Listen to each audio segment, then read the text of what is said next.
রহমান রহিম আল্লাহ তাআলার নামে। সে বলল, হে আল্লাহ তাআলার প্রেরিত মেহমানরা, এবার বলো তোমাদের এখানে আসার পেছনে আসল ব্যাপারটা কি। তারা বলল, আমাদের আল্লাহর পক্ষ থেকে একটি অপরাধী জাতির কাছে তাদের শায়েস্তা করার জন্য পাঠানো হয়েছে। আমাদের বলা হয়েছে আমরা যেন মাটির শক্ত পাথর তাদের উপর বর্ষণ করি, যাতে তাদের নামধাম তোমার মালিকের কাছ থেকে চিহ্নিত করে দেয়া হয়েছে। এটা হচ্ছে সীমা লঙ্ঘনকারী জালেমদের জন্য। অতঃপর আমি সেই জনপদ থেকে এমন প্রতিটি মানুষকে বের করে এনেছি যারা ঈমানদার ছিল। আসলে সেখানে মুসলমানদের একটি ঘর ছাড়া উদ্ধার করার মতো দ্বিতীয় কোনো ঘরই আমি পাইনি। তাদের ধ্বংস করে আমি পরবর্তী এমন সব মানুষদের জন্য একটি নিদর্শন সেখানে রেখে এসেছি যারা আমার কঠিন আযাবকে ভয় করে। আরো নিদর্শন রেখেছি মুসার কাহিনীর মাঝেও, যখন আমি তাকে একটি সুস্পষ্ট প্রমাণ সহ ফেরাউনের কাছে পাঠিয়েছিলাম। সে তার সাঙ্গপাঙ্গ সহ হেদায়েত থেকে মুখ ফিরিয়ে নিল এবং সে বলল, এ তো হচ্ছে জাদুকর কিংবা আস্ত পাগল। অতঃপর আমি তাকে এবং তার লয় লস্করদের এই বিদ্রোহের জন্য চরমভাবে পাকড়াও করলাম এবং তাদের সবাইকে সমুদ্রে নিক্ষেপ করলাম। আসলেই সে ছিল এক দণ্ডযোগ্য অপরাধী ব্যক্তি। আদ জাতির ঘটনার মাঝেও শিক্ষণীয় উপদেশ রয়েছে। যখন আমি তাদের উপর এক সর্ববিধ্বংসী ঝড় বাতাস পাঠিয়েছিলাম, এই বিধ্বংসী বাতাস যা কিছুর উপর দিয়ে ধেয়ে এসেছে তাই পচা হাড়ের মতো চূর্ণ বিচূর্ণ করে দিয়ে গেছে। নিদর্শন রয়েছে সামুদ জাতির কাহিনীর মাঝেও, যখন তাদের বলা হয়েছিল একটি নির্দিষ্ট সময় পর্যন্ত তোমরা নিয়ামত ভোগ করতে থাকো, কিন্তু তারা তাদের মালিকের কথার নাফরমানি করল। অতঃপর এক প্রচন্ড বজ্রাঘাত তাদের উপর এসে পড়ল এবং তারা চেয়েই থাকল। আযাবের সামনে তারা একটুখানি দাঁড়াবার শক্তিও পেল না এবং এই আযাব থেকে নিজেদের তারা বাঁচাতেও পারল না। এর আগেও বিদ্রোহের জন্য আমি নূহের জাতিকে ধ্বংস করেছিলাম। নিঃসন্দেহে তারাও ছিল একটি পাপী সম্প্রদায়। আমি আমার নিজস্ব ক্ষমতা বলেই এ আসমান বানিয়েছি। নিঃসন্দেহে আমি মহান ক্ষমতাশালী। আমি এ জমিনকেও তোমাদের জন্য বিছিয়ে দিয়েছি। তোমাদের সুবিধার জন্য আমি একে কত সুন্দর করেই না সমতল করে রেখেছি। সৃষ্টি জগতের প্রত্যেকটি বস্তু আমি জোড়ায় জোড়ায় পয়দা করেছি, যাতে করে এ নিয়ে তোমরা চিন্তা গবেষণা করতে পারো। অতএব তোমরা এসবের আসল স্রষ্টা আল্লাহ তাআলার দিকেই ধাবিত হও। আমি তো তার পক্ষ থেকে আগত তোমাদের জন্য সুস্পষ্ট সতর্ককারী মাত্র। তোমরা আল্লাহ তাআলার সাথে অন্য কাউকে মাবুদ বানিয়ে নিও না। আমি তো তোমাদের জন্য তার পক্ষ থেকে একজন সুস্পষ্ট সাবধানকারী মাত্র। রসুলদের ব্যাপার এমনটিই হয়ে এসেছে। এর আগের মানুষদের কাছে এমন কোন রসুল আসেনি যাদের এরা জাদুকর কিংবা পাগল বলেনি। একই ব্যাপার, এরা কি একে অপরকে এই একই পরামর্শ দিয়ে এসেছে যে বংশানুক্রমে সবাই একই কথা বলবে? না, আসলে এরা ছিল সীমা লঙ্ঘনকারী জাতি। অতএব হে নবী, তুমি এদের উপেক্ষা করো। এজন্য তুমি কোন ক্রমেই অভিযুক্ত হবে না। তুমি মানুষদের আল্লাহ তাআলার পথে উপদেশ দিতে থাকো, কেননা উপদেশ ঈমানদারদের উপকারে আসে। আমি মানুষ এবং জিন জাতিকে আমার ইবাদত করা ছাড়া অন্য কোন উদ্দেশ্যে সৃষ্টি করিনি। আমি তো তাদের কাছ থেকে কোন রকম জীবিকা দাবি করি না। তাদের কাছ থেকে আমি এও চাই না তারা আমাকে খাবার যোগাবে। নিঃসন্দেহে আল্লাহ তাআলাই জীবিকা সরবরাহকারী। তিনি মহাপরাক্রমশালী, প্রবল ক্ষমতার অধিকারী। অতএব যারা সীমা লঙ্ঘনকারী জালেম, তাদের জন্য প্রাপ্য আযাবের অংশ ততটুকুই নির্দিষ্ট থাকবে যতটুকু তাদের পূর্ববর্তী জালেম লোকেরা ভোগ করেছে। সুতরাং আযাবের ব্যাপারে তারা যেন খুব তাড়াহুড়ো না করে। দুর্ভোগ ও ভোগান্তি তো তাদের জন্যই যারা শেষ বিচারের দিনকে অস্বীকার করেছে, যার প্রতিশ্রুতি তাদের বারবার দেয়া হয়েছে। সূরা আত-তুর। রহমান রহিম আল্লাহ তাআলার নামে। শপথ তুর পাহাড়ের, শপথ পাহাড়ি উপত্যকা অবতীর্ণ লিখিত গ্রন্থের, যা রক্ষিত আছে উন্মুক্ত পত্রে। শপথ বায়তুল মামুরের, শপথ সমুন্নত ছাদ আকাশের। আরো শপথ উদ্বেলিত সমুদ্রের। তোমার মালিকের আযাব অবশ্যই সংঘটিত হবে, তা প্রতিরোধ করার কেউই থাকবে না। যেদিন আসমান ভীষণভাবে আন্দোলিত হতে থাকবে, পাহাড় সমূহ দ্রুত গতিতে চলতে থাকবে, সেদিন দুর্ভোগ হবে একে মিথ্যা প্রতিপন্নকারীদের, যারা ক্রীড়াচ্ছলে অর্থহীন খেলাধুলা করছিল। যেদিন তাদের ধাক্কা মারতে মারতে জাহান্নামের আগুনের দিকে নিয়ে যাওয়া হবে, তাদের বলা হবে, এ হচ্ছে সেই দোজখের আগুন যাকে তোমরা অস্বীকার করতে। এটাকে কি জাদু মনে হয়? না তোমরা দেখতে পাচ্ছ না? যাও, তোমরা এতে জ্বলতে থাকো। অতঃপর এখানে বসে তোমরা ধৈর্য ধারণ করো কিংবা না করো, কার্যত তা তোমাদের জন্য সমান কথা। তোমাদের ঠিক সে ধরনের বিনিময় আজ প্রদান করা হবে যে ধরনের কাজ তোমরা করতে। অপরদিকে যারা আল্লাহকে ভয় করেছে তারা অবশ্যই আজ জান্নাতের সুরম্য উদ্যানে ও অফুরন্ত নিয়ামতে অবস্থান করবে। তাদের মালিক তাদের যা দেবেন তাতে তারা সন্তুষ্ট হবে। তাদের মালিক তাদের জাহান্নামের কঠোর আযাব থেকে বাঁচিয়ে দেবেন। তাদের আরো বলা হবে, তোমরা পরিতৃপ্তির সাথে আজ সেখানে পানাহার করতে থাকো তোমাদের আমলের বিনিময়ে। তারা সারিবদ্ধভাবে পাতা আসনে হেলান দিয়ে অবস্থায় সমাসীন হবে, আর আমি বড় বড় চোখ বিশিষ্ট সুন্দর হুরের সাথে তাদের মিলন ঘটিয়ে দেব।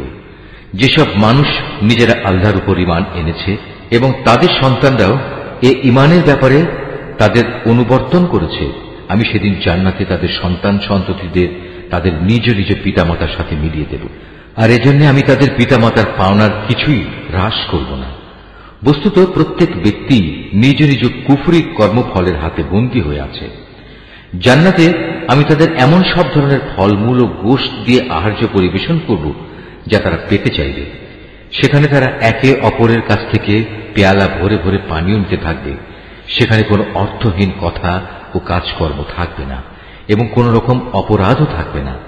তাদের চারপাশে তাদের সেবার জন্য নিয়োজিত থাকবে কিশোর দল, যারা এক একজন হবে যেন লুকিয়ে রাখা মণিমুক্তা।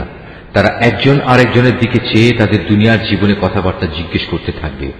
তারা তখন বলবে, হ্যাঁ, আমরা তো আগে আমাদের পরিবারের মাঝে সব সময় পরিণামের ভয়ে জীবন কাটাতাম, আর এ কারণেই আজ আল্লাহ তাআলা আমাদের উপর এসব নিয়ামত দিয়ে অনুগ্রহ করেছেন। সর্বোপরি তিনি আমাদের জাহান্নামের গরম আগুনের শাস্তি থেকেও রক্ষা করেছেন। আমরা আগেও আল্লাহ তাআলাকে ডাকতাম, আমরা জানতাম তিনি অনুগ্রহশীল ও দয়ালু। অতএব হে নবী, মানুষদের তুমি এ দিনের কথা স্মরণ করাতে থাকো। আল্লাহ তাআলার অনুগ্রহে তুমি কোনো গণক নও, আবার তুমি কোনো পাগলও নও। তুমি হচ্ছ তার বাণী বহনকারী একজন রসুল মাত্র। তারা কি বলতে চায় এ ব্যক্তি একজন কবি এবং সে কোনো দৈব দুর্ঘটনায় পতিত হোক, আমরা সে অপেক্ষাই করছি। তুমি তাদের বলো, হ্যাঁ, তোমরাও অপেক্ষা করো, আমিও তোমাদের সাথে অপেক্ষা করব। ওদের জ্ঞান বুদ্ধি কি ওদের এসব বলতে বলে, না আসলে ওরা একটি সীমালঙ্ঘনকারী সম্প্রদায়? অথবা এরা কি বলতে চায় সে রসুল নিজেই কোরআনের এ কথাগুলো রচনা করে নিয়েছে? সত্য কথা হচ্ছে এরা ঈমান আনে না। তারা নিজেদের কথায় যদি সত্যবাদী হয় তবে তারাও এ কোরআনের মতো কিছু একটা রচনা করে নিয়ে আসুক না। তারা কি কোনো স্রষ্টা ছাড়া এমনি এমনি সৃষ্টি হয়ে গেছে? না তারা বলতে পারে তারা নিজেরাই নিজেদের স্রষ্টা? না তারা নিজেরাই এই আকাশমণ্ডল ও ভূমণ্ডল সৃষ্টি করেছে? আসল কথা হচ্ছে এরা আল্লাহ তাআলার সৃষ্টি কৌশলে বিশ্বাসই করে না। তাদের কাছে কি তোমার মালিকের সম্পদের ভান্ডার পড়ে আছে, না তারা নিজেরা সে সম্পদের পাহারাদার সেজে বসেছে? অথবা তাদের কাছে আসমানে ওঠার মতো কোনো সিঁড়ি আছে যাতে আরোহণ করে তারা আসমানের অধিবাসীদের কথা শুনে আসে? তাহলে তারা আসমান থেকে শোনা বিষয়ের উপর সুস্পষ্ট কোনো প্রমাণ এনে হাজির করুক। অথবা তোমরা কি আসলে মনে করো যে সব কন্যা সন্তানগুলো আল্লাহ তাআলার জন্য আর তোমাদের ভাগে থাকবে শুধু ছেলেগুলো? কিংবা তুমি কি আল্লাহর বিধানাবলীর তাবলীগের বিনিময়ে তাদের কাছ থেকে কোনো পারিশ্রমিক দাবি করছো, যা তাদের কাছে দুর্বহ জরিমানা বলে মনে হচ্ছে? অথবা তাদের কাছে রয়েছে অদৃশ্য জ্ঞানের এমন কিছু যা তারা লিখে রাখছে? না, এর কোনোটাই নয়। এরা আসলে তোমার বিরুদ্ধে কোনো ষড়যন্ত্র করার ফন্দি আঁটতে চায়। অথচ যারা আল্লাহ তাআলাকে অস্বীকার করে তারাই পরিণামে ষড়যন্ত্রের শিকারে পরিণত হয়। আল্লাহ তাআলার বদলে এদের কি অন্য কোনো মাবুদ আছে? আল্লাহ তাআলা তো এদের যাবতীয় শিরকি কর্মকাণ্ড থেকে পবিত্র। যদি কখনো এরা দেখতে পায় আসমান থেকে মেঘের একটি টুকরো ভেঙে পড়ছে, তাহলে তাকে এরা আল্লাহর কোন নিদর্শন মনে না করে বলবে এ তো হচ্ছে পুঞ্জীভূত একখণ্ড মেঘ মাত্র। হে নবী, তুমি এদের ছেড়ে দাও এমন সময় পর্যন্ত যখন তারা সে দিনটি স্বচক্ষে দেখে নেবে যেদিন তারা হুঁশ জ্ঞান শূন্য হয়ে পড়বে। সেই সর্বনাশা দিনে তাদের কোনো ষড়যন্ত্র ও ফন্দি কোনো কাজে লাগবে না এবং সেদিন তাদের কোন রকম সাহায্যও করা হবে না। যারা জুলুম করেছে তাদের জন্য এছাড়াও পার্থিব জীবনে এক ধরনের আযাব রয়েছে, কিন্তু তাদের অধিকাংশই জানে না। হে নবী, তুমি এদের ব্যাপারে ব্যস্ত হও না। তোমার মালিকের সিদ্ধান্ত আসা পর্যন্ত ধৈর্য ধারণ করো। তুমি তো হামেশা আমার চোখের সামনেই আছো। তুমি যখন শয্যা ত্যাগ করে ওঠো তখন তুমি প্রশংসার সাথে তোমার মালিকের মাহাত্ম্য ঘোষণা করো। রাতের একাংশেও তুমি তার তাসবিহ পাঠ করো, আবার রাতের শেষে তারাগুলো অস্তমিত হবার পরও তার মাহাত্ম্য ঘোষণা করো। সূরা আন-নাজম। রহমান রহিম আল্লাহ তাআলার নামে। নক্ষত্রের শপথ, যখন তা ডুবে যায়, তোমাদের সাথী পথ ভুলে যায়নি, সে পথভ্রষ্টও হয়নি। সে কখনো নিজের থেকে কোনো কথা বলে না, বরং তা হচ্ছে ওহী, যা তার কাছে পাঠানো হয়। তাকে আল্লাহর এই ওহী শিখিয়ে দিয়েছে এমন একজন ফেরেশতা যে প্রবল শক্তির অধিকারী। সে হচ্ছে সহজাত বুদ্ধিমত্তার অধিকারী। অতঃপর সে একদিন সত্যি সত্যি নিজ আকৃতিতে তার সামনে এসে দাঁড়াল। এমন ভাবে দাঁড়াল যেন সে ঊর্ধ্বাকাশের উপরিভাগে অধিষ্ঠিত। তারপর সে কাছে এলো, অতঃপর সে আরো কাছে এলো। এ সময় তাদের উভয়ের মাঝে ব্যবধান থাকল মাত্র 2 ধনুকের সমান, কিংবা তার চাইতেও কম। অতঃপর সে তার আল্লাহর বান্দার কাছে ওহী পৌঁছে দিল, যা তার পৌঁছানোর দায়িত্ব ছিল। বাইরের চোখ দিয়ে যা সে দেখেছে, তার ভেতরের অন্তর তা মিথ্যা প্রতিপন্ন করেনি। তোমরা কি সে বিষয়ে বিতর্কে লিপ্ত হতে চাচ্ছ যা সে নিজের চোখে দেখেছে? সে ভুল করেনি, কারণ সে তাকে আর একবারও দেখেছিল। সে তাকে দেখেছিল সিদরাতুল মুনতাহার কাছে, যার কাছে রয়েছে মুমিনদের চিরস্থায়ী ঠিকানা জান্নাত। সে সিদরাটি তখন এমন এক জ্যোতি দিয়ে আচ্ছন্ন ছিল, যা দ্বারা তার আচ্ছন্ন হওয়া শোভনীয় ছিল। তাই এখানে তার কোনো দৃষ্টি বিভ্রম হয়নি এবং তার দৃষ্টি কোন রকম সীমা লঙ্ঘনও করেনি। অবশ্যই সে আল্লাহ তাআলার বড় বড় নিদর্শন সমূহ দেখেছে। তোমরা ভেবে দেখেছ কি লাত ও উজ্জা সম্পর্কে এবং তৃতীয় আরেকটি দেবী মানাত সম্পর্কে? তোমরা কি মনে করে নিয়েছ পুত্র সন্তান সব তোমাদের জন্য আর কন্যা সন্তান সব আল্লাহর জন্য? তাহলে তো এ বন্টন হবে নিতান্তই একটা অসঙ্গত বন্টন। মূলত এগুলো কতিপয় দেব দেবীর নাম ছাড়া আর কিছুই নয়, যা তোমরা নিজেরা এবং তোমাদের বাপ দাদারা ঠিক করে নিয়েছ। আল্লাহ তাআলা এ নামের সমর্থনে কোন রকম দলিল প্রমাণ নাজিল করেননি। এরা নিজেদের মন গড়া আন্দাজ অনুমানেরই অনুসরণ করে এবং অধিকাংশ ক্ষেত্রেই এরা নিজেদের প্রবৃত্তির ইচ্ছা আকাঙ্ক্ষার উপর চলে। অথচ তাদের কাছে ইতিমধ্যেই তাদের মালিকের পক্ষ থেকে সুস্পষ্ট হিদায়াত এসে গেছে। অতঃপর তোমরাই বলো, এদের কাছ থেকে মানুষ যা পেতে চায় তা কি সে কখনো পেতে পারে? দুনিয়া ও আখিরাত তো আল্লাহ তাআলার জন্যই। কত ফেরেশতাই তো রয়েছে আসমানে, কিন্তু তাদের কোনো সুপারিশই ফলপ্রসূ হয় না যতক্ষণ না আল্লাহ তাআলা যাকে ইচ্ছা এবং যাকে তিনি ভালোবাসেন তাকে অনুমতি না দেন। যারা পরকালের উপর বিশ্বাস স্থাপন করে না, তারা ফেরেশতাদের দেবী তথা নারীবাচক নামে অভিহিত করে, অথচ এ ব্যাপারে তাদের কাছে কোনো জ্ঞানই নেই। তারা তো কেবল আন্দাজ অনুমানের উপরেই চলে, আর সত্যের মোকাবেলায় আন্দাজ অনুমান তো কোনো কাজেই আসে না। অতএব হে নবী, যে ব্যক্তি আমার সুস্পষ্ট স্মরণ থেকে সরে গেছে তার ব্যাপারে তুমি কোনো পরোয়া করো না, কারণ সে তো পার্থিব জীবন ছাড়া আর কিছুই কামনা করে না। তাদের মতো হতভাগ্য ব্যক্তিদের জ্ঞানের সীমারেখা তো ওইটুকুই। একথা একমাত্র তোমার মালিকই ভালো করে জানেন কে তার পথ থেকে বিচ্যুত হয়ে গেছে, এবং তিনিই ভালো করে বলতে পারেন কে সঠিক পথের সন্ধান পেয়েছে। আসমান সমূহ ও জমিনের সব কিছু আল্লাহ তাআলার জন্য। এতে করে যারা খারাপ কাজ করে বেড়ায় তিনি তাদের খারাপ প্রতিফল দান করবেন, এবং যারা ভালো কাজ করে তাদের তিনি এজন্য মহা পুরস্কার প্রদান করবেন। এটা তাদের জন্য যারা বড় বড় গুনাহ থেকে এবং বিশেষত অশ্লীলতা থেকে বেঁচে থাকে। ছোটখাটো গুনাহ সংগঠিত হলেও তারা আল্লাহর ক্ষমা থেকে বঞ্চিত হবে না, কারণ তোমার মালিকের ক্ষমার পরিধি অনেক বিস্তৃত। তিনি তোমাদের তখন থেকে ভালো করে জানেন যখন তিনি তোমাদের এ জমিন থেকে পয়দা করেছেন। তখনও তিনি তোমাদের জানতেন যখন তোমরা ছিলে তোমাদের মায়ের পেটে ক্ষুদ্র একটি ভ্রূণের আকারে। অতএব কখনো নিজেদের পবিত্র দাবি করো না। আল্লাহ তাআলা ভালো জানেন কোন ব্যক্তি তাকে বেশি ভয় করে। এই আয়াতটি যিনি তেলাওয়াত করবেন এবং যিনি এই আয়াতটির তেলাওয়াত শুনবেন তাদের সবাইকে এখানে একটি সাজদা আদায় করতে হবে। এটা ওয়াজিব। হে নবী, তুমি কি সে ব্যক্তিটিকে দেখোনি যে আল্লাহ তাআলার পথ থেকে মুখ ফিরিয়ে নিল? যে ব্যক্তি সামান্য কিছুই দান করল অতঃপর সম্পূর্ণভাবে নিজের হাত গুটিয়ে নিল, তার কাছে কি অদৃশ্য জগতের কোনো জ্ঞান ছিল যে তা দিয়ে সে অন্য কিছু দেখতে পাচ্ছিল? তাকে কি একথা জানানো হয়নি যে মূসার কাছে পাঠানো আমার সহিফা সমূহে কি কথা লেখা আছে? তাকে কি ইব্রাহিমের কথা জানানো হয়নি? ইব্রাহিম আল্লাহর বিধানাবলী পুরোপুরি পালন করেছে। কোন মানুষই অন্যের পাপের বোঝা উঠাবে না। মানুষ ঠিক ততটুকুই পাবে যতটুকু সে চেষ্টা করবে, আর তার কাজকর্ম পরীক্ষা নিরীক্ষা করা হবে এবং অচিরেই তা দেখা হবে। অতঃপর তাকে তার পুরোপুরি বিনিময় দেয়া হবে। পরিশেষে সবাইকে একদিন তোমার মালিকের কাছেই পৌঁছতে হবে। তিনি সবাইকে হাসান, তিনি সবাইকে কাঁদান, তিনি মানুষকে মারেন, তিনি তাদের বাঁচান। তিনি নরনারীর যুগল পয়দা করেছেন এক বিন্দু স্খলিত শুক্র থেকে। নিশ্চয়ই পুনরায় এদের জীবন দান করার দায়িত্বও কিন্তু তার একার। তিনি তাকে ধনশালী করেন এবং তিনি পুঁজি দান করে তা স্থায়ী রাখেন। তিনি সেরা নামক নক্ষত্রেরও মালিক। তিনি প্রাচীন আদ সম্প্রদায়কে ধ্বংস করে দিয়েছেন। তিনি আরো ধ্বংস করেছেন সামুদ জাতিকে এমন ভাবে তাদের একজনকেও অবশিষ্ট রাখেননি। এর আগে তিনি ধ্বংস করেছেন নুহের জাতিকে, কেননা তারা ছিল ভীষণ জালেম ও চরম বিদ্রোহী। তিনি একটি জনপদকে উপরে উঠিয়ে উল্টো করে ফেলে দিয়েছেন।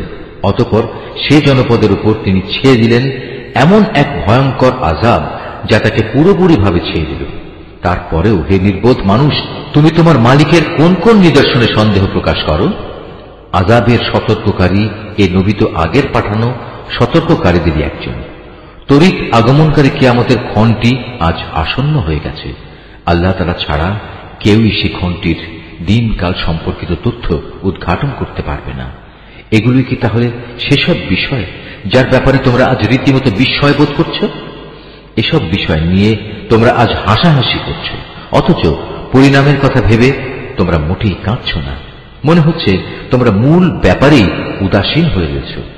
অতএব তোমরা আল্লাহ তাআলার সামনে সাজদাবনত হও এবং কাউকে শরীক করা ব্যতীত তাঁরই ইবাদত করো। সূরা আল কমর। রহমান রহিম আল্লাহ তাআলার নামে। কিয়ামত নিকটবর্তী হয়ে গেছে এবং চাঁদ বিদীর্ণ হয়ে গেছে। এদের অবস্থা হচ্ছে, এরা কোনো নিদর্শন দেখলে তা থেকে মুখ ফিরিয়ে নেয় এবং বলে, এটা তো হচ্ছে এক চিরাচরিত জাদুকরী ব্যাপার, এক্ষুনি যার অবসান ঘটবে। তারা সত্য অস্বীকার করে এবং নিজেদের খেয়াল খুশির অনুসরণ করে চলে। অথচ প্রত্যেকটি কাজের একটি চূড়ান্ত নিষ্পত্তির সময় রয়েছে। অবশ্যই এ লোকদের কাছে অতীত জাতিসমূহের উপর আযাবের সংবাদসমূহ এসেছে, এমন সংবাদ যাতে বিদ্রোহের শাস্তির হুঁশিয়ারি রয়েছে।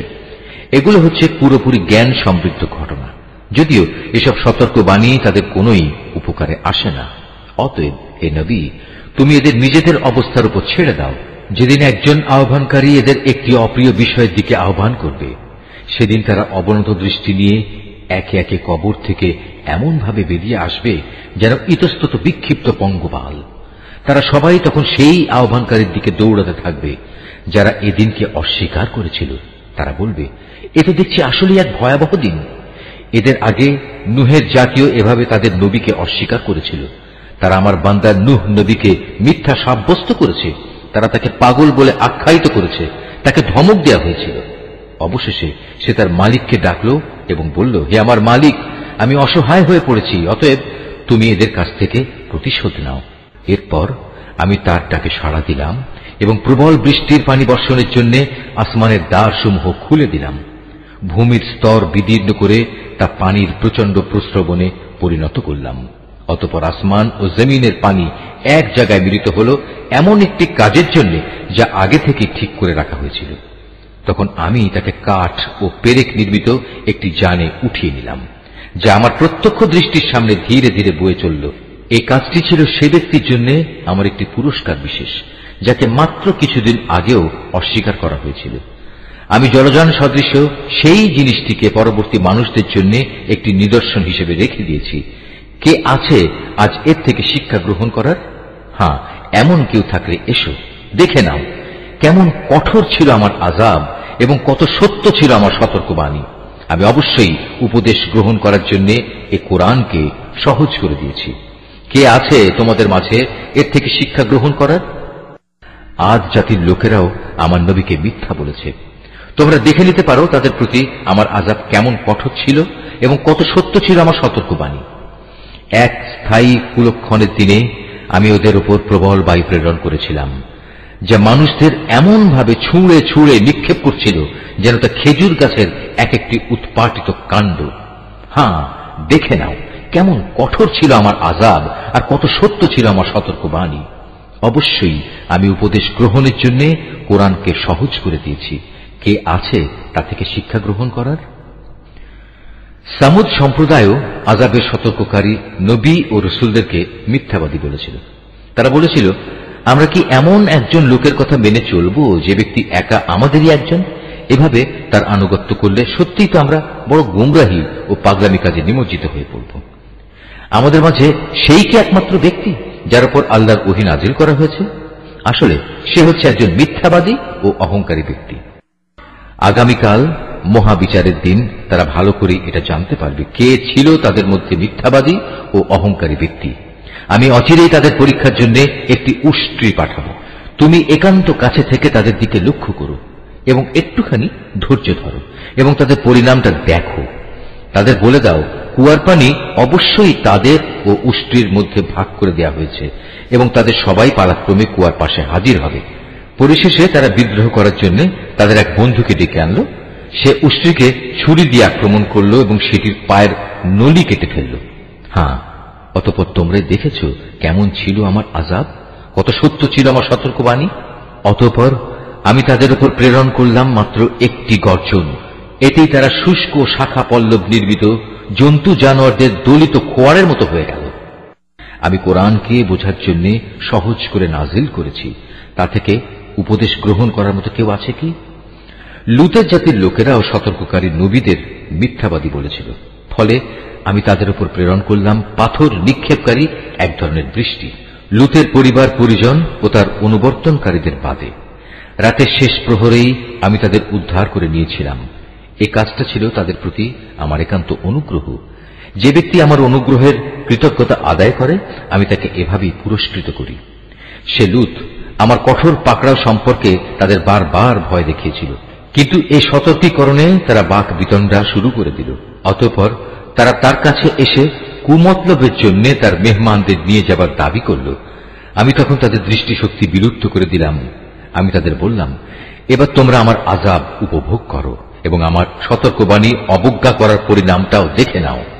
প্রত্যুষেই তাদের উপর আমার এক অমোঘ আযাব প্রচন্ড আঘাত হানল। আমি বললাম, অতঃপর তোমরা আমার এই আযাব আস্বাদন করতে থাকো এবং আমার সতর্ককারীদের উপেক্ষা করার পরিণামটাও একবার দেখে নাও। আমি এই কোরআনকে শিক্ষা গ্রহণ করার জন্য সহজ করে নাজিল করেছি, কিন্তু কেউ আছে কি এ থেকে শিক্ষা গ্রহণ করার? ফেরাউনের জাতির লোকদের কাছেও আমার পক্ষ থেকে সতর্ককারী অনেক নিদর্শন এসেছিল, কিন্তু তারা আমার সমুদয় নিদর্শন অস্বীকার করেছে, আর পরিণামে আমিও তাদের শক্ত হাতে পাকড়াও করলাম, ঠিক যেমনি করে সর্বশক্তিমান সত্তা বিদ্রোহীদের পাকড়াও করে থাকেন। তোমরা কি সত্যি মনে করছো তোমাদের সমাজের এই কাফেররা তোমাদের পূর্ববর্তী কাফেরদের চাইতে শক্তি ও ক্ষমতার দিক থেকে উৎকৃষ্ট? অথবা আমার কিতাবের কোথাও কি তোমাদের জন্য অব্যাহতিমূলক কিছু লিপিবদ্ধ রয়েছে? অথবা তারা বলছে আমরা সত্যি একটি অপরাজেয় দল? অচিরেই এই অপরাজেয় দলটি শোচনীয়ভাবে পরাজিত হয়ে যাবে এবং সম্মুখ সমর থেকে পৃষ্ঠ প্রদর্শন করে পালাতে থাকবে। কিন্তু এ পালানোই তো তাদের শেষ নয়, বরং তাদের শাস্তিদানের নির্ধারিত ক্ষণ কিয়ামত তো রয়েছেই, আর কিয়ামত হবে তাদের জন্য বড়ই কঠিন ও বড়ই তিক্ত। অবশ্যই এসব অপরাধী নিদারুণ বিভ্রান্তি ও বিকারগ্রস্ততার মাঝে পড়ে আছে। যেদিন তাদের উপর করে জাহান্নামের আগুনের দিকে ঠেলে নেওয়া হবে তখন তাদের ঘোর কেটে যাবে। অতঃপর তাদের বলা হবে, এবার তোমরা জাহান্নামের আযাবের স্বাদ উপভোগ করো। আমি সব কয়টি জিনিসকে অবশ্যই একটি সুনির্দিষ্ট পরিমাণ মতো সৃষ্টি করেছি, আর আমার হুকুম সে তো এক নিমেষে চোখের পলকের মতোই কার্যকর হয়। তোমাদের মতো বহু বিদ্রোহী জাতিকে আমি বিনাশ করে দিয়েছি। অতএব আছে কি তা থেকে শিক্ষা গ্রহণ করার মতো কেউ? তারা যা কিছু করছে তার সবটুকুই তাদের আমল নামায় সংরক্ষিত আছে। সেখানে যেমনি রয়েছে প্রতিটি ক্ষুদ্র বিষয়, তেমনি লিপিবদ্ধ আছে প্রতিটি বড় বিষয়। অপরদিকে এই বিদ্রোহের পথ পরিহার করে যারা আল্লাহকে ভয় করেছে তারা অনাদিকাল এক সুরম্য জান্নাতে ও প্রবাহমান ঝর্ণাধারায় থাকবে। তারা অবস্থান করবে যথাযোগ্য সম্মানজনক জায়গায়, বিশাল ক্ষমতার অধিকারী সার্বভৌম আল্লাহ তাআলার সান্নিধ্যে। সূরা আর রহমান। রহমান রহিম আল্লাহ তাআলার নামে। পরম করুণাময় আল্লাহ তাআলা। তিনি তোমাদের কোরআন শিক্ষা দিয়েছেন, তিনি মানুষ বানিয়েছেন, ভাব প্রকাশের জন্য তিনি তাকে কথা বলা শিখিয়েছেন। সূর্য ও চন্দ্র উভয় নির্ধারিত হিসাব মোতাবেক কক্ষপথ ধরে চলছে। জমিনে উৎপাদিত যাবতীয় লতাপাতা ও গাছ গাছড়া সব তাঁরই সামনে সাজদা বানাত হয়। আসমান তাকে তিনি সমুন্নত করে রেখেছেন এবং মহাশূন্যে তার ভারসাম্যের জন্য তিনি একটি মানদণ্ড স্থাপন করেছেন, যাতে করে তোমরা কখনো আল্লাহ তাআলা নির্ধারিত এই মানদণ্ডের সীমা অতিক্রম না করো। ইনসাফ মোতাবেক তোমরা ওজনের মানদণ্ড প্রতিষ্ঠা করো এবং ওজনে কম দিয়ে মানদণ্ডের ক্ষতি সাধন করো না।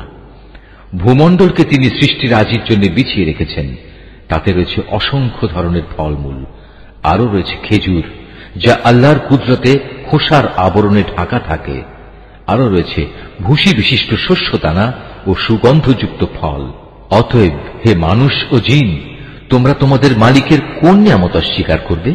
তিনি মানুষকে বানিয়েছেন পোড়া মতো শুকনো ঠনঠনে এক টুকরো মাটি থেকে এবং জিনদের বানিয়েছেন আগুন থেকে। অতঃপর হে মানুষ ও জিন, তোমরা তোমাদের মালিকের কোন নিয়ামত অস্বীকার করবে? তিনি হচ্ছেন দুই মৌসুমের দুই উদয়াচলের মালিক এবং তিনি হচ্ছেন আবার দুই ঋতুর দুই অস্তাচলের মালিক। অতঃপর হে মানুষ ও জিন, তোমরা তোমাদের মালিকের কোন নিয়ামত অস্বীকার করবে? তিনি দুটি সমুদ্রকে বয়ে চলার জন্য ছেড়ে দিয়ে রেখেছেন যেন তা একে অপরের সাথে মিশে যেতে পারে। তারপরেও তাদের উভয়ের মাঝে রয়ে যায় এমন একটি অন্তরাল যার সীমা তারা কখনো অতিক্রম করতে পারে না। অতঃপর হে মানুষ ও জিন, তোমরা তোমাদের মালিকের কোন নিয়ামত অস্বীকার করবে? এ উভয় সমুদ্র থেকে তিনি মহামূল্যবান প্রবাল মুক্তা বের করে আনেন। অতঃপর হে মানুষ ও জিন, তোমরা তোমাদের মালিকের কোন নিয়ামত অস্বীকার করবে? সমুদ্রে বিচরণশীল পাহাড় সম বড় বড় জাহাজসমূহ তো তারই ক্ষমতার প্রমাণ। অতঃপর হে মানুষ ও জিন, তোমরা তোমাদের মালিকের কোন কোন নিয়ামত অস্বীকার করবে? জমিন ও তার উপর যা কিছু আছে তা সবই একদিন বিলীন হয়ে যাবে, বাকি থাকবে শুধু তোমার মালিকের সত্তা, যিনি পরাক্রমশালী ও মহানুভব। অতএব হে মানুষ ও জিন, তোমরা তোমাদের মালিকের কোন কোন নিদর্শন অস্বীকার করবে?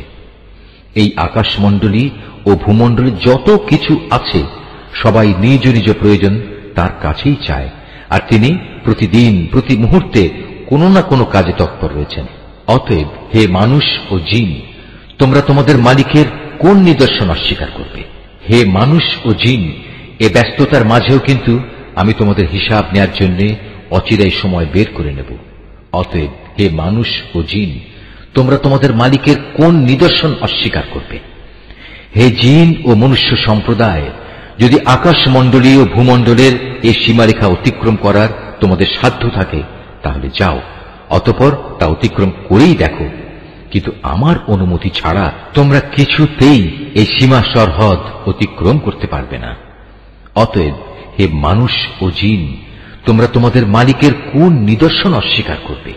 সেদিন তোমাদের উভয় সম্প্রদায়ের উপর আগুনের স্ফুলিঙ্গ ও ধোঁয়ার কুণ্ডলী পাঠানো হবে, তোমরা কিছুতেই তা প্রতিরোধ করতে পারবে না। অতএব হে মানুষ ও জিন, তোমরা তোমাদের মালিকের কোন নিদর্শন অস্বীকার করবে? যেদিন আসমান ফেটে যাবে এবং তা লাল চামড়ার মতো রক্তবর্ণ হয়ে পড়বে। অতএব হে মানুষ ও জিন, তোমরা তোমাদের মালিকের কোন নিদর্শন অস্বীকার করবে? সেদিন কোনো মানুষ ও জিনের কাছ থেকে তার অপরাধ সম্পর্কে কোনো কৈফিয়ত জিজ্ঞেস করা হবে না। অতঃপর হে মানুষ ও জিন, তোমরা তোমাদের মালিকের কোন নিদর্শন অস্বীকার করবে? অপরাধীরা তাদের অপরাধী চেহারা দিয়ে সেদিন এমনিই চিহ্নিত হয়ে যাবে। অপরাধের নথি তাদের ললাটে এঁটে থাকবে এবং তাদের কপালের চুল ও পা ধরে ধরে হাঁকিয়ে নেওয়া হবে। অতঃপর হে মানুষ ও জিন, তোমরা তোমাদের মালিকের কোন নিদর্শন অস্বীকার করবে? সেদিন তাদের বলা হবে, এ হচ্ছে সেই জাহান্নাম যাকে এ অপরাধী ব্যক্তিরা মিথ্যা বলত। তারা সেদিন তার ফুটন্ত পানি ও জাহান্নামের মাঝে ঘুরতে থাকবে।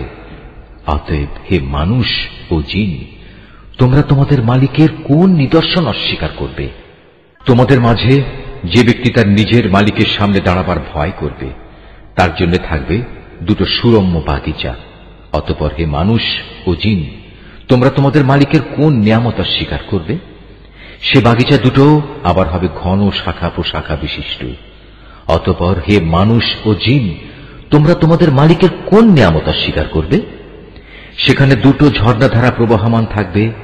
অতএব হে মানুষ ও জিন, তোমরা তোমাদের মালিকের কোন নিয়ামত অস্বীকার করবে? সেখানে প্রতিটি ফল থাকবে আবার দু প্রকারের। অতএব হে মানুষ ও জিন, তোমরা তোমাদের মালিকের কোন নিয়ামত অস্বীকার করবে? জান্নাতের অধিবাসীরা সেখানে হেলান দিয়ে আয়েসে বসবে রেশমের আস্তর দিয়ে মোড়ানো পুরু ফরসের উপর। এ সময় উভয় উদ্যান ফল সহ তাদের সামনে ঝুলন্ত অবস্থায় থাকবে। অতএব হে মানুষ ও জিন, তোমরা তোমাদের মালিকের কোন নিয়ামত অস্বীকার করবে? সেখানকার অগণিত নিয়ামতের মধ্যে থাকবে আয়তনয়না সুন্দরী হুর, যাদের জান্নাতের এ অধিবাসীদের আগে কোনো মানুষ কিংবা জিন কখনো স্পর্শও করেনি। অতএব হে মানুষ ও জিন, তোমরা তোমাদের মালিকের কোন নিয়ামত অস্বীকার করবে? এরা যেন এক একজন প্রবাল ও পদ্মরাগের মতো অপরূপ। অতএব হে মানুষ ও জিন, তোমরা তোমাদের মালিকের কোন নিয়ামত অস্বীকার করবে? তুমিই বলো। উত্তম আনুগত্যের বিনিময়ে উত্তম পুরস্কার ছাড়া আর কি হতে পারে? অতএব হে মানুষ ও জিন, তোমরা তোমাদের মালিকের কোন নিয়ামত অস্বীকার করবে? নিয়ামতের এ দুটো উদ্যান ছাড়াও সেখানে রয়েছে দুটো ভিন্ন ধরনের উদ্যান। অতএব হে মানুষ ও জিন, তোমরা তোমাদের মালিকের কোন কোন নিয়ামত অস্বীকার করবে? সে দুটো বাগিচা হবে চিরসবুজ ও ঘন।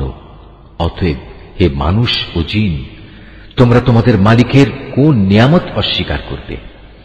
সেখানে থাকবে দুটো ঝর্ণাধারা, ফোয়ারার মতো সদা উচ্ছল গতিতে তা বইতে থাকবে। অতএব হে মানুষ ও জিন, তোমরা তোমাদের মালিকের কোন নিয়ামত অস্বীকার করবে? সেখানে আরো থাকবে রং বেরঙের ফল পাকড়া, খেজুর ও আনার। অতএব হে মানুষ ও জিন, তোমরা তোমাদের মালিকের কোন নিয়ামত অস্বীকার করবে? সেখানে থাকবে সৎ স্বভাবের অনিন্দ সুন্দরী রমণীরা। অতএব হে মানুষ ও জিন, তোমরা তোমাদের মালিকের কোন নিয়ামত অস্বীকার করবে? এ হুররা রয়েছে তাঁবুতে অপেক্ষমান অবস্থায়। অতএব হে মানুষ ও জিন, তোমরা তোমাদের মালিকের কোন নিয়ামত অস্বীকার করবে? এই জান্নাতের অধিবাসীদের আগে অন্য কোন মানুষ কিংবা জিন এদের স্পর্শও করেনি। অতএব হে মানুষ ও জিন, তোমরা তোমাদের মালিকের কোন নিয়ামত অস্বীকার করবে? জান্নাতের অধিকারী এ ব্যক্তিরা সুন্দর গালিচার বিছানা ও সবুজ চাদরের উপর হেলান দিয়ে বসবে। অতএব হে মানুষ ও জিন, তোমরা তোমাদের মালিকের কোন নিয়ামত অস্বীকার করবে? কত মহান তোমার মালিকের নাম! তিনি মহাপ্রতাপশালী ও পরম অনুগ্রহশীল। সূরা আল ওয়াকিয়া। রহমান রহিম আল্লাহ তাআলার নামে। যখন কিয়ামতের অবশ্যম্ভাবী ঘটনাটি সংঘটিত হবে, তখন কেউই তার অস্বীকারী থাকবে না। এই ঘটনাটি হবে কারো মর্যাদা ভুলুণ্ঠনকারী আর কারো মর্যাদা সমুন্নতকারী। পৃথিবী যখন প্রবল কম্পনে কম্পিত হবে, পর্বতমালা সম্পূর্ণরূপে চূর্ণ বিচূর্ণ করে দেয়া হবে, অতঃপর তা বিক্ষিপ্ত ধুলাবালিতে পরিণত হয়ে যাবে, আর তোমরা 3 ভাগে ভাগ হয়ে যাবে। প্রথমত হবে ডান দিকের দল। জানো এই ডান দিকের দলটি কত সৌভাগ্যবান। দ্বিতীয়ত হবে বাম দিকের দল, আরে বাম দিকের দলটি কত হতভাগা। তৃতীয়ত হবে অগ্রবর্তী ঈমান আনয়নকারী দল। এরাই হল মূলত প্রধান অগ্রগামী দল। এরা হচ্ছে আল্লাহ তাআলার একান্ত ঘনিষ্ঠ বান্দা। এরা অবস্থান করবে নিয়ামতে পরিপূর্ণ জান্নাত সমূহে। এদের বড় অংশটি অবশ্য হবে আগের লোকদের মধ্যে থেকে, আর সামান্য অংশই থাকবে পরবর্তী লোকদের মাঝ থেকে। তারা থাকবে স্বর্ণখচিত আসনের উপর। তার উপর একে অপরের মুখোমুখি আসনে হেলান দিয়ে বসবে। তাদের চারপাশে তাদের সেবার জন্য চিরকিশোরদের একটি দল ঘুরতে থাকবে। পানপাত্র ও প্রবহমান সুরা ভর্তি পেয়ালা নিয়ে এরা হাজির হবে। সেই সুরা পান করার কারণে তাদের কোনো শির পীড়া হবে না, তারা কোন রকম নেশাগ্রস্তও হবে না। সেখানে আরো থাকবে তাদের নিজ নিজ পছন্দ মতো বেছে নেওয়া ফলমূল, থাকবে তাদের মনের চাহিদা মোতাবেক রকমারি পাখির গোশত। সেবার জন্য মজুদ থাকবে সুন্দরী সুনয়না তরুণী দল। তারা যেন এক একটি সযত্নে ঢেকে রাখা মুক্তা। এর সব কিছুই হচ্ছে তাদের সেই কাজের পুরস্কার যা তারা দুনিয়ায় করে এসেছে। সেখানে তারা কোনো অর্থহীন প্রলাপ বা কথাবার্তা শুনতে পাবে না। সেখানে বলা হবে শুধু শান্তি, নিরবচ্ছিন্ন শান্তি। অতঃপর আসবে ডান পাশের লোক। আর কারাই ডান পাশের লোক? তারা অবস্থান করবে এমন এক উদ্যানে যেখানে থাকবে শুধু কাঁটাবিহীন বড়ই গাছ, থাকবে কাঁদি কাঁদি কলা, যার মনোরম ছায়া দূর দূরান্ত পর্যন্ত সম্প্রসারিত হবে। আর থাকবে প্রবহমান ঝর্ণাধারার পানি, পর্যাপ্ত পরিমাণ ফলমূল, এমন সব ফল যার সরবরাহ কখনো নিঃশেষ হবে না এবং যার ব্যবহার কখনো নিষিদ্ধ করা হবে না। আর থাকবে উঁচু উঁচু বিছানা। আমি তাদের বানিয়েছি বানানোর মতো করেই। তাদের একটি বৈশিষ্ট্য হচ্ছে আমি তাদের চিরকুমারী করে রেখেছি। আরেকটি বৈশিষ্ট্য হচ্ছে তারা হবে সব বয়সের প্রেম সোহাগিনী। এগুলো হচ্ছে প্রথম দলের ডান পাশের লোকদের জন্য।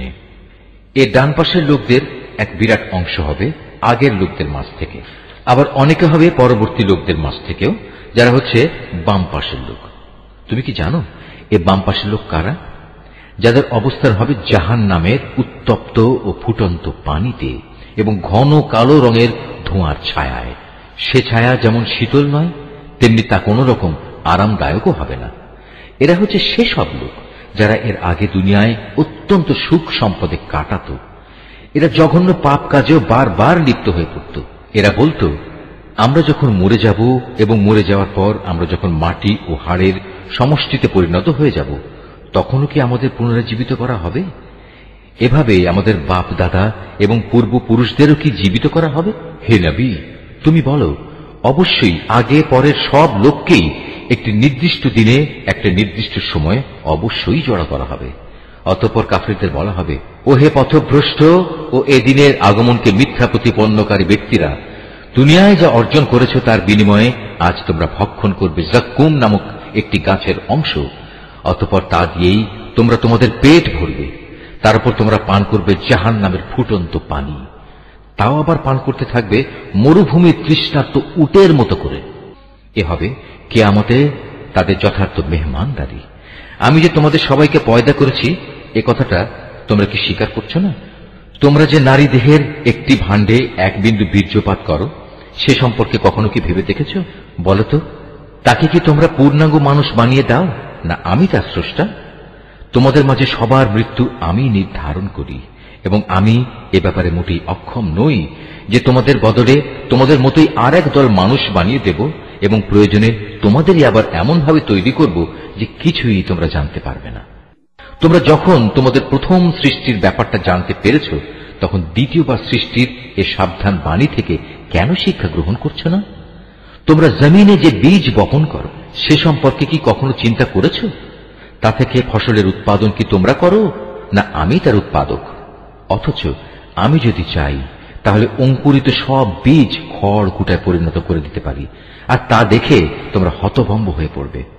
তোমরা বলতে থাকবে, হায়, আজ আমাদের তো সর্বনাশ হয়ে গেল, আমরা তো জমিনের ফসল থেকে আজ বঞ্চিত হয়ে গেলাম। কখনো কি তোমরা সেই পানি সম্বন্ধে চিন্তা করে দেখেছ যা তোমরা নিত্য পান করো? বলতে পারো, আকাশের মেঘমালা থেকে এ পানি কি তোমরা বর্ষণ করো, না আমি এর বর্ষণকারী? অথচ আমি চাইলে এ সুপেয় পানি লবণাক্ত করে দিতে পারি। এসব কথাবার্তা জানা সত্ত্বেও তোমরা কেন আমার কৃতজ্ঞতা আদায় করছো না? আগুন যা প্রতিদিন তোমরা প্রজ্বলিত করে থাকো, তা কি কখনো ভেবে দেখেছ তার মধ্যে আগুন জ্বালানোর গাছটিকে তোমরা সৃষ্টি করেছ, না আমি এর স্রষ্টা? মূলত আমি একে সভ্যতার নিদর্শন করে রেখেছি এবং একে ভ্রমণকারীদের জন্য প্রয়োজন পূরণের সামগ্রী বানিয়ে দিয়েছি। অতঃপর হে নবী, এ সব কিছুর জন্য তুমি তোমার মহান মালিকের মহান নামের মাহাত্ম্য ঘোষণা করো। অতঃপর আমি শপথ করছি অস্তাচলের তারকাপুঞ্জের, সত্যি আমার গোটা সৃষ্টি নৈপুণ্যের আলোকে এ হচ্ছে এক মহান শপথ। যদি তোমরা জানতে, অবশ্যই কোরআন এক মহামর্যাদাবান গ্রন্থ। এটি লিপিবদ্ধ রয়েছে একটি সযত্নে রক্ষিত গ্রন্থে। পূত পবিত্র ব্যতি রেখে তাকেও স্পর্শও করতে পারে না, কেননা তা নাজিল করা হয়েছে সৃষ্টিকুলের মালিক আল্লাহ তাআলার কাছ থেকে। এ সত্ত্বেও তোমরা এই গ্রন্থের আনিত বাণীকে সাধারণ কথাই মনে করতে থাকবে। এবং মিথ্যা প্রতিপন্ন করাটাকেই তোমরা তোমাদের জীবিকা আহরণের মাধ্যমে বানিয়ে নেবে। হ্যাঁ, যখন কোন মানুষের প্রাণ তার কণ্ঠ নাড়িতে এসে পৌঁছে যায়, তখন কেন তোমরা অসহায়ের মতো তাকিয়ে থাকো? এ সময় তো বরং তোমাদের চাইতে আমি সেই মুমূর্ষ ব্যক্তির বেশি কাছে থাকি, কিন্তু তোমরা এর কিছুই দেখতে পাও না। তোমরা যদি এমন অক্ষম নাই হও, তোমরা যদি তোমাদের ক্ষমতার দাবিতে সত্যবাদী হও, তাহলে কেন সেই বেরিয়ে যাওয়া প্রাণ পুনরায় তার দেহে ফিরিয়ে আনো না?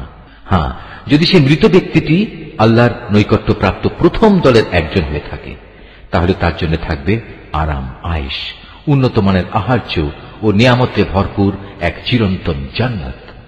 আর যদি সে হয় ডান পাশের দ্বিতীয় দলের কেউ, তাহলে তাকে এই বলে অভিনন্দন জানানো হবে, তোমার জন্য রয়েছে আল্লাহর পক্ষ থেকে শান্তি আর শান্তি, কারণ তুমি তো ছিলে ডান পাশেরই একজন। আর যদি সে হয় আল্লাহ তাআলাকে অস্বীকারী মিথ্যাবাদী পথভ্রষ্ট কোনো ব্যক্তি, তাহলে ফুটন্ত পানি দ্বারা তার আপ্যায়ন করা হবে এবং সে জাহান্নামের কঠিন আগুনে উপনীত হবে। নিশ্চয়ই এ হচ্ছে এক অমোঘ সত্য ঘটনা। অতএব আযাব থেকে বেঁচে থাকার জন্য হে নবী, তুমি তোমার মহান মালিকের পবিত্র নামের তাসবিহ পাঠ করো। সূরা আল হাদিদ। রহমান রহিম আল্লাহ তাআলার নামে। আকাশমণ্ডলীয় পৃথিবীতে যা কিছু আছে তার সবকিছুই আল্লাহ তাআলার পবিত্রতা এবং মাহাত্ম্য ঘোষণা করে। তিনি মহাপরাক্রমশালী ও প্রজ্ঞাময়। আসমান সমূহ ও জমিনের সার্বভৌমত্ব তাঁরই জন্য। তিনি জীবন দান করেন, তিনি মৃত্যু ঘটান, তিনি সব কিছুর উপর চূড়ান্ত ক্ষমতাবান। তিনি আদি, তিনি অন্ত, তিনি প্রকাশ্য, তিনি অপ্রকাশ্য এবং তিনি সর্ববিষয়ে সম্মুখ অবহিত। তিনি হচ্ছেন সেই মহান সত্তা যিনি 6 দিনে আসমান সমূহ ও জমিন সৃষ্টি করেছেন, অতঃপর তিনি তার আরশে সমাসীন হন।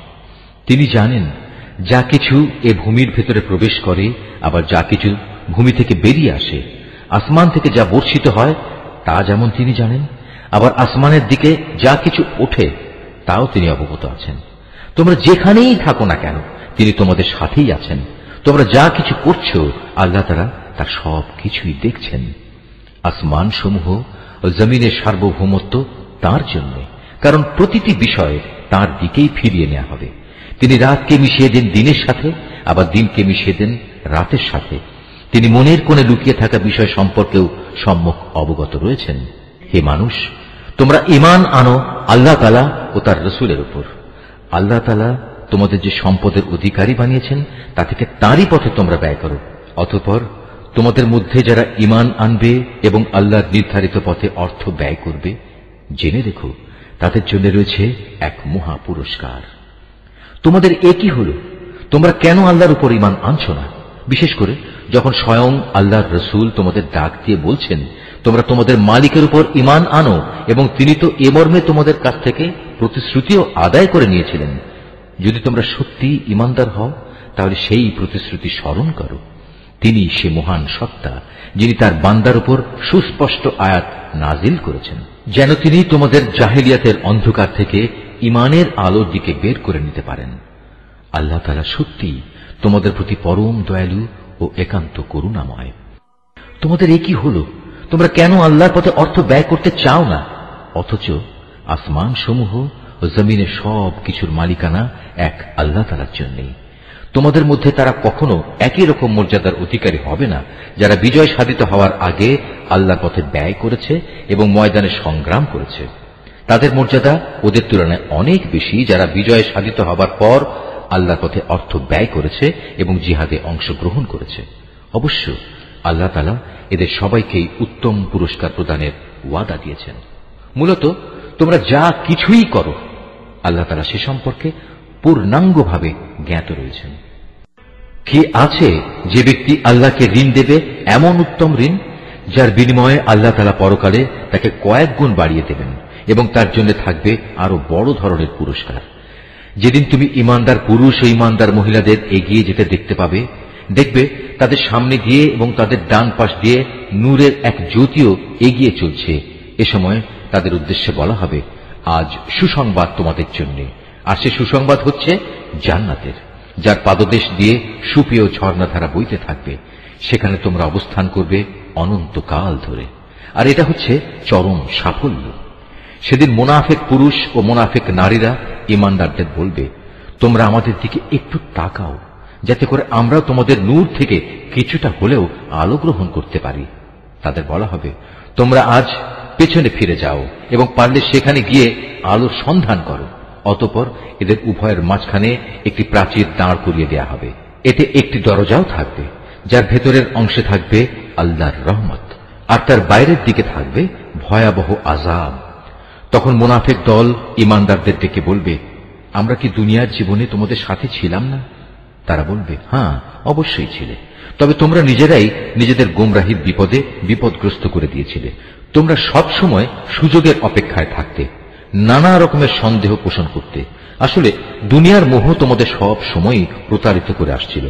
আর এভাবে একদিন তোমাদের ব্যাপারে আল্লাহর পক্ষ থেকে মৃত্যুর ফয়সালা এসে হাজির হল এবং প্রতারক শয়তান তোমাদের আল্লাহ তাআলা সম্পর্কেও ধোঁকায় ফেলে রেখেছিল। অতঃপর আজ আযাব থেকে বাঁচানোর জন্য তোমাদের কাছ থেকে কোন রকম মুক্তিপণ গ্রহণ করা হবে না, আর না তাদের কাছ থেকে কোন রকম মুক্তিপণ গ্রহণ করা হবে যারা আল্লাহ তাআলাকে অস্বীকার করেছে। আজ তোমাদের উভয়ের ঠিকানা হবে জাহান্নামের আগুন, আর এই আগুনই হবে এখানে তোমাদের একমাত্র সাথী। কত নিকৃষ্ট তোমাদের এই পরিণাম! ঈমানদারদের জন্য এখনো কি সে ক্ষণটি এসে পৌঁছয়নি যে আল্লাহর আযাবের স্মরণে আল্লাহ তাআলা যা কিছু নাজিল করেছেন তার স্মরণে তাদের অন্তরসমূহ বিগলিত হয়ে যাবে এবং সে কখনোই তাদের মতো হবে না যাদের কাছে এর আগে আল্লাহর কিতাব নাজিল করা হয়েছিল। অতঃপর তাদের উপর এক দীর্ঘকাল অতিবাহিত হয়ে গেল, যার ফলে তাদের মনও কঠিন হয়ে গেল। এদের মধ্যে এক বিরাট অংশই নাফরমান থেকে গেল। তোমরা জেনে রেখো, আল্লাহ তাআলাই এ ভূমিকে তার মৃত্যুর পর পুনরায় জীবন দান করেন। অবশ্যই আমি আমার যাবতীয় নিদর্শন তোমাদের জন্য খুলে খুলে বর্ণনা করেছি, যাতে তোমরা অনুধাবন করতে পারো। যেসব পুরুষ ও নারী অকাতরে আল্লাহর পথে দান করে এবং আল্লাহকে উত্তম ঋণ প্রদান করে, তাদের সে ঋণ আল্লাহ তাআলার পক্ষ থেকে বহু গুণ বাড়িয়ে দেওয়া হবে। উপরন্তু তাদের জন্য থাকবে আরো সম্মানজনক পুরস্কার। আর যারা আল্লাহর উপর ঈমান এনেছে তার রাসূলের উপর, তারাই হচ্ছে যথার্থ সত্যবাদী, যারা তাদের মালিকের সামনে সত্যের পক্ষে সাক্ষ্য দান করবে। তাদের সবার জন্য রয়েছে তাদের মালিকের পক্ষ থেকে পুরস্কার এবং তাদের নিজেদের নূরও, যা তাদের সাফল্যের প্রমাণ বহন করবে। অপরদিকে যারা আমাকে অস্বীকার করেছে এবং আমার নিদর্শন সমূহকে মিথ্যা সাব্যস্ত করেছে, তারা হবে জাহান্নামের বাসিন্দা। তোমরা জেনে রাখো, এ পার্থিব জীবন খেলাধুলা, জাঁকজমক প্রদর্শন, পরস্পর অহংকার প্রদর্শনের প্রতিযোগিতা, ধন সম্পদ ও সন্তান সন্ততি বাড়ানোর চেষ্টা সাধনা ছাড়া আর কিছুই নয়। এ যেন আকাশ থেকে বর্ষিত এক পশলা বৃষ্টি, যার উৎপাদিত ফসলের সমাহার কৃষকের মনকে খুশিতে ভরে দেয়। অতঃপর সে ফসল ঘরে তোলার উপযোগী হলে একদিন তা শুকিয়ে যায় এবং আস্তে আস্তে তুমি দেখতে পাও তা হলুদ রং ধারণ করতে শুরু করেছে। তারপর তা অর্থহীন খড়কুটায় পরিণত হয়ে যায়। কাফেরদের জন্য পার্থিব জীবনের চেষ্টা সাধনা এমনই এক অর্থহীন কর্মকাণ্ড ছাড়া আর কিছুই নয়। আর পরকালের জীবনে তাদের জন্য থাকবে কঠোর আযাব এবং ঈমানদারদের জন্য থাকবে আল্লাহর পক্ষ থেকে তার ক্ষমা ও সন্তুষ্টি। সত্যি কথা হচ্ছে, দুনিয়ার এই জীবন কতিপয় ধোঁকা প্রতারণার সামগ্রী বই কিছুই নয়। অতএব এসব অর্থহীন প্রতিযোগিতা বাদ দিয়ে তোমরা তোমাদের মালিকের পক্ষ থেকে সেই প্রতিশ্রুত ক্ষমা ও চিরন্তন জান্নাত পাওয়ার জন্য এগিয়ে যাও। এমন জান্নাত যার আয়তন আসমান জমিনের সমান প্রশস্ত, তা প্রস্তুত করে রাখা হয়েছে সেসব মানুষদের জন্য যারা আল্লাহ তাআলা ও তার পাঠানো রাসূলের উপর ঈমান এনেছে। মূলত এ হচ্ছে আল্লাহ তাআলার এক অনুগ্রহ। যাকে তিনি চান তাকেই তিনি এই অনুগ্রহ প্রদান করেন।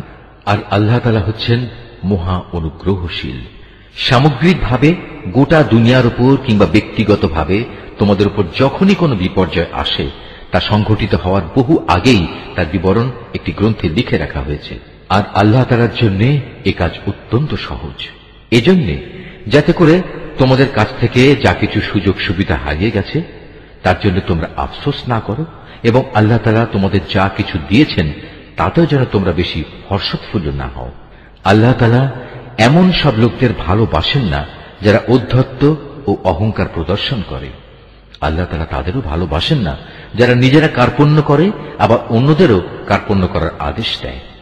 যে ব্যক্তি জেনে বুঝে আল্লাহর হুকুম থেকে মুখ ফিরিয়ে নেয় তার জানা উচিত আল্লাহ তাআলা কারোই মুখাপেক্ষী নন এবং তিনি মহান প্রশংসায় প্রশংসিত।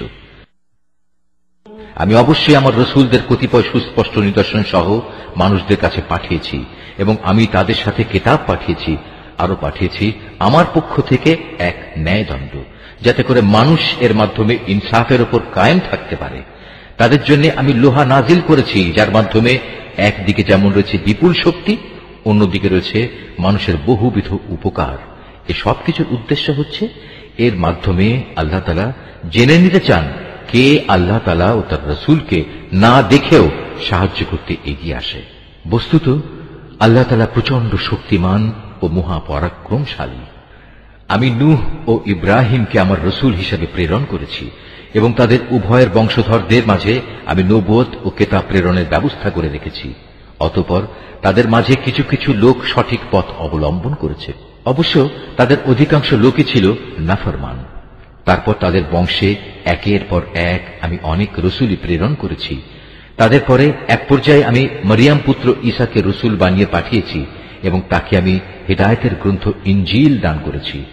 এর প্রতিষ্ঠায় যারা তার আনুগত্য করেছে তাদের মনে তার প্রতি দয়া ও করুণা দান করেছি। তার অনুসারীদের অনুসৃত সন্ন্যাসবাদ আসলে তারা নিজেরাই এর উদ্ভব ঘটিয়েছে। আমি কখনো এটা তাদের জন্য নির্ধারণ করিনি। আমি তাদের শুধু বলেছিলাম আল্লাহ সন্তুষ্টি অর্জন করতে। অতঃপর তারা এর যথাযথ হক আদায় করেনি। তারপর তাদের মধ্যে যারা ঈমান এনেছে তাদের আমি যথার্থ পুরস্কারই দিয়েছি, কিন্তু তাদের অধিকাংশ লোকই ছিল নাফরমান। হে ঈমানদার বান্দারা, তোমরা আল্লাহ তাআলাকে ভয় করো এবং তার প্রেরিত রসুলের উপর ঈমান আনো। এর ফলে আল্লাহ তাআলা তোমাদের দ্বিগুণ অনুগ্রহে ভূষিত করবেন। তিনি তোমাদের জন্য স্থাপন করবেন সেই আলো যার সাহায্যে তোমরা পথ চলতে সক্ষম হবে। উপরন্তু তিনি তোমাদের যাবতীয় গুনাহ খাতা মাফ করে দেবেন। আল্লাহ তাআলা ক্ষমাশীল ও পরম দয়ালু। আহলে কিতাবরা যেন এই কথাটা ভালো করে জেনে নিতে পারে আল্লাহ তাআলা সামান্যতম অনুগ্রহের ওপরও তাদের কোনো অধিকার নেই। যাবতীয় অনুগ্রহ সে তো সম্পূর্ণ আল্লাহ তাআলারই হাতে। তিনি যাকে ইচ্ছা তাকেই এই অনুগ্রহ দান করেন। মূলত আল্লাহ তাআলা সুমহান অনুগ্রহশীল। নিশ্চয়ই আল্লাহ যা বলেছেন সত্য বলেছেন।